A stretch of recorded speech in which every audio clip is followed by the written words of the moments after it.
രാജ്യ തലസ്ഥാനമായ ഡൽഹിയിൽ നിന്ന് പുറത്തുവരുന്ന പുതിയ കണക്കുകൾ വലിയ ചർച്ചകൾക്കും ആശങ്കകൾക്കും വഴിവെച്ചിരിക്കുകയാണ്. 2026 തുടക്കത്തിൽ വെറും 15 ദിവസത്തിനുള്ളിൽ ഡൽഹിയിൽ നിന്ന് കാണാതായത് 800-ലധികം പേരെയാണ്.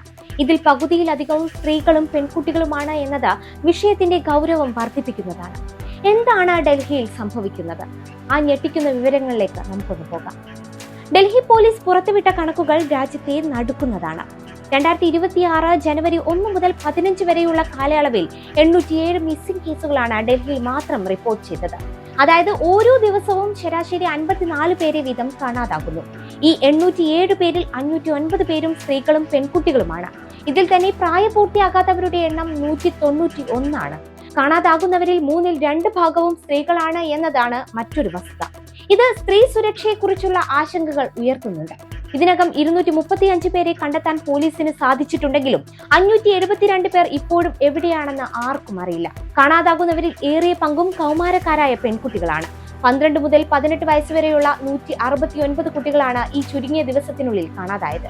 ഈ വിഭാഗത്തിൽപ്പെട്ട 71% കേസുകളും ഇപ്പോഴും തെളിയിക്കപ്പെടാതെ കിടക്കുന്നു എന്നത് രക്ഷിതാക്കളിൽ വലിയ ആധി ജനിപ്പിക്കുന്നുണ്ട്. കൂടാതെ 8 വയസ്സിൽ താഴെയുള്ള 9 കുട്ടികളെയും ഈ കാലയളവിൽ കാണാതായിട്ടുണ്ട്. മുതിർന്നവരുടെ കാര്യമെടുത്താൽ 616 കേസുകളാണ് റിപ്പോർട്ട് ചെയ്തത്. ഇതിൽ 363 സ്ത്രീകളും 253 പുരുഷന്മാരും ഉൾപ്പെടുന്നുണ്ട്. എന്തുകൊണ്ടാണ് സ്ത്രീകൾ ഇത്രയധികം ലക്ഷ്യം വെക്കപ്പെടുന്നത് എന്ന് ചോദിച്ചാൽ പല കേസുകളിലും മനുഷ്യക്കടത്ത് തന്നെയാണ് വില്ലൻ എന്നാണ് അന്വേഷണ ഉദ്യോഗസ്ഥർ സൂചിപ്പിക്കുന്നത്. തൊഴിൽ വാഗ്ദാനം നൽകിയും പ്രണയം നടിച്ചും കെണിയിൽപ്പെടുത്തുന്ന വലിയൊരു മാഫിയ തന്നെ ഡൽഹി കേന്ദ്രീകരിച്ച് പ്രവർത്തിക്കുന്നുണ്ട്. ദരിദ്രമായ അയൽ സംസ്ഥാനങ്ങളിൽ നിന്ന് മെച്ചപ്പെട്ട ജീവിതം തേടി ഡൽഹിയിലെത്തുന്ന പെൺകുട്ടികളാണ് പലപ്പോഴും ഇരകളാക്കപ്പെടുന്നത്. കൂടാതെ വീട് വിട്ടുപോകുന്ന കേസുകളും കുടുംബ വഴക്കുകളെ തുടർന്നുള്ള തിരോധാനങ്ങളും ഇക്കൂട്ടത്തിൽപ്പെടുന്നു. എന്നാൽ കാണാതാകുന്നവരുടെ എണ്ണവും കണ്ടെത്തപ്പെടുന്നവരുടെ എണ്ണവും തമ്മിലുള്ള വലിയ വ്യത്യാസം നിരവധി സംശയങ്ങൾക്ക് വഴിവെക്കുന്നുണ്ട്.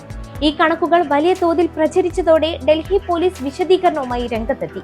ഭയപ്പെടേണ്ട സാഹചര്യമില്ലെന്നാണ് പോലീസ് പറയുന്നത്. ഇതിനവർ നൽകുന്ന കാരണങ്ങൾ ശ്രദ്ധേയമാണ്. ഒന്നാമതായി, ഡൽഹിയിൽ കാണാതാകൽ കേസുകൾ റിപ്പോർട്ട് ചെയ്യുന്നത് ഇപ്പോൾ വളരെ എളുപ്പമാണ്. ഓൺലൈൻ ആപ്പുകൾ വഴിയും പോർട്ടലുകൾ വഴിയും പരാതി നൽകാം. രണ്ടാമതായി, സ്കൂളിൽ നിന്നും വരാൻ വൈകുന്ന കുട്ടികൾ, ഫോൺ സ്വിച്ച് ഓഫ് ആയതിനാൽ ബന്ധപ്പെടാൻ കഴിയാത്തവർ തുടങ്ങിയ താൽക്കാലിക തിരോധാനങ്ങളും ഉടൻ തന്നെ റെക്കോർഡുകളിൽ വരുന്നുണ്ട്. ജനുവരി മാസത്തെ ആകെ കണക്ക് നോക്കിയാൽ 1777 കേസുകളാണ് ഉള്ളത്. ഇത് മുൻ വർഷങ്ങളെ അപേക്ഷിച്ച് കുറവാണെന്നും പോലീസ് അവകാശപ്പെടുന്നുണ്ട്. ആഗോളതലത്തിൽ ലണ്ടൻ, ന്യൂയോർക്ക് തുടങ്ങിയ നഗരങ്ങളെ അപേക്ഷിച്ച് ഡൽഹിയിലെ കാണാതാകൽ നിരക്ക് കുറവാണെന്നും അവർ ചൂണ്ടിക്കാണിക്കുന്നുണ്ട്. കഴിഞ്ഞ 10 വർഷത്തെ കണക്കുകൾ പരിശോധിച്ചാൽ ഏകദേശം 2.3 ലക്ഷം പേരെ ഡൽഹിയിൽ നിന്നും കാണാതായിട്ടുണ്ട്. ഇതിൽ ഏകദേശം 52,000 കേസുകളും ഇപ്പോഴും തെളിയിക്കപ്പെട്ടിട്ടില്ല. എന്നാൽ പോലീസിന്റെ കണ്ടെത്തൽ നിരക്ക് 77% ഉയർന്നിട്ടുണ്ട് എന്നതാണ്. ആർട്ടിഫിഷ്യൽ ഇന്റലിജൻസ് അധിഷ്ഠിതമായ ഫേഷ്യൽ റെക്കഗ്നിഷൻ ടൂളുകളും ഓപ്പറേഷൻ മിലാപ്പ് പോലുള്ള പദ്ധതികളും വഴി കാണാതാകുന്നവരെ കണ്ടെത്താനുള്ള ശ്രമങ്ങൾ പോലീസ് ഊർജിതമാക്കിയിട്ടുണ്ട്. പോലീസ് നൽകുന്ന വിശദീകരണം ആശ്വാസകരമാണെങ്കിലും ഓരോ തിരോധാനത്തിന് പിന്നിലും തകർന്നു പോകുന്ന ഒരു കുടുംബമുണ്ട്.